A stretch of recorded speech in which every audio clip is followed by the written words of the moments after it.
സംസ്ഥാനത്ത് നാളെ മുതൽ റേഷൻ കടകളിലെ അരി വിതരണം പൂർണ്ണമായി നിലയ്ക്കും. പകരം ന്യൂഡിൽസ്, പാസ്ത, മക്രോണി പോലെയുള്ളവ വിതരണം ചെയ്യും. പേടിക്കണ്ട, ഇത് ഇന്നത്തെ വാർത്തയല്ല. പക്ഷേ ഇതുപോലൊരു വാർത്ത പണ്ടൊരിക്കൽ വന്നിരുന്നു, 1957. ഞാൻ ഇന്ന് പറയാൻ പോകുന്നതും ആ കഥയാണ്.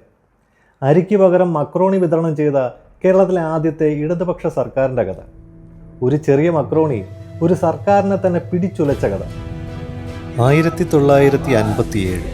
അന്ന് ലോകചരിത്രത്തിൽ ആദ്യമായി ബാലറ്റിലൂടെ തിരഞ്ഞെടുക്കപ്പെട്ട ഒരു കമ്മ്യൂണിസ്റ്റ് സർക്കാർ കേരളത്തിൽ അധികാരമേറ്റു. മുഖ്യമന്ത്രി സാക്ഷാൽ EMS നമ്പൂതിരിപ്പാട്. ഭരണത്തിലേറി അധികം വൈകും മുൻപേ സർക്കാരിന് മുന്നിൽ വലിയൊരു പ്രതിസന്ധി വന്നുപെട്ടു.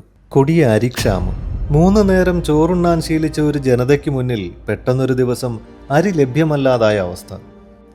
അക്കാലത്ത് ഇന്ത്യ ഒട്ടാകെ നേരിട്ടൊരു ഭക്ഷ്യക്ഷാമമാണ് അരിയുടെ കാര്യത്തിൽ സ്വയം പര്യാപ്തരല്ലായിരുന്ന നമ്മളെ പ്രതിസന്ധിയിലാക്കിയത്.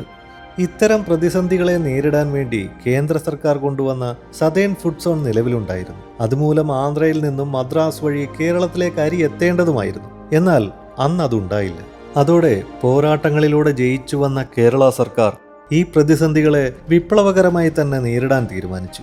അരിക്ക് ബദലായി ഗോതമ്പ് ഉൽപ്പന്നങ്ങൾ റേഷൻ കടകൾ വഴി വിതരണം ചെയ്യുക എന്നതായിരുന്നു ആ തീരുമാനം.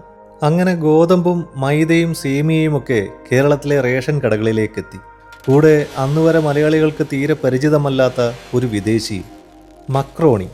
പണ്ട് നിഷേധിക്കപ്പെട്ട ആരാധനാലയങ്ങൾ തുറന്നുകൊടുത്തിട്ടും അവിടെ കയറാനും കയറ്റാനും മടിച്ച മലയാളികൾ ഈ മക്രോണിയോടും അതേ സമീപനം തന്നെയായിരുന്നു. അരിക്ക് പകരക്കാരനായി എത്തിയ ഈ മക്രോണിയെ അവർക്ക് ഉൾക്കൊള്ളാനേ കഴിഞ്ഞില്ല. അതോടെ അന്നത്തെ പ്രതിപക്ഷം ഇതൊരു രാഷ്ട്രീയ ആയുധമാക്കി മാറ്റി. സർക്കാർ കപ്പയും ഗോതമ്പും ചേർത്ത് വ്യാജ മക്രോണി ഉണ്ടാക്കി റേഷൻ കടകൾ വഴി വിതരണം ചെയ്യുന്നുവെന്ന വ്യാജ വാർത്തയും പ്രചരിക്കാൻ തുടങ്ങി. അന്നത്തെ ഭക്ഷ്യമന്ത്രിയായിരുന്ന KC ജോർജിനെ പ്രതിപക്ഷം മക്രോണി മന്ത്രി എന്ന് വിളിച്ച് അധിക്ഷേപിച്ചു. ഭഗവാൻ മക്രോണി എന്ന പേരിൽ നാടകങ്ങളും കഥാപ്രസംഗങ്ങളും കേരളത്തിൽ അങ്ങോളം ഇങ്ങോളം അവതരിപ്പിക്കപ്പെട്ടു.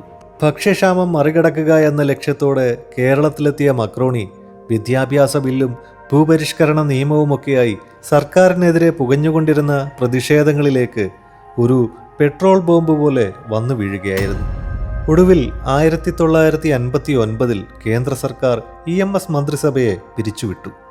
അന്ന് സർക്കാർ താഴെ വീണതിൽ മക്രോണിക്ക് നേരിട്ട് ബന്ധമൊന്നുമില്ലെങ്കിലും ചരിത്രത്തിൽ വിമോചന സമരം എന്ന് രേഖപ്പെടുത്തിയ ആ വലിയ പ്രക്ഷോഭത്തിന് ഈ കൊച്ചു മക്രോണിയും ഒരു സിംബോളിക് ഭാഗമായിരുന്നു എന്ന് വേണമെങ്കിലും പറയാം. മാറ്റങ്ങളെ ഉൾക്കൊള്ളാനുള്ള നമ്മുടെ വിമുഖതയായിരിക്കാം ഒരുപക്ഷെ ഈ ഭക്ഷണത്തിനും ആ സർക്കാരിനും അന്നുണ്ടായത്.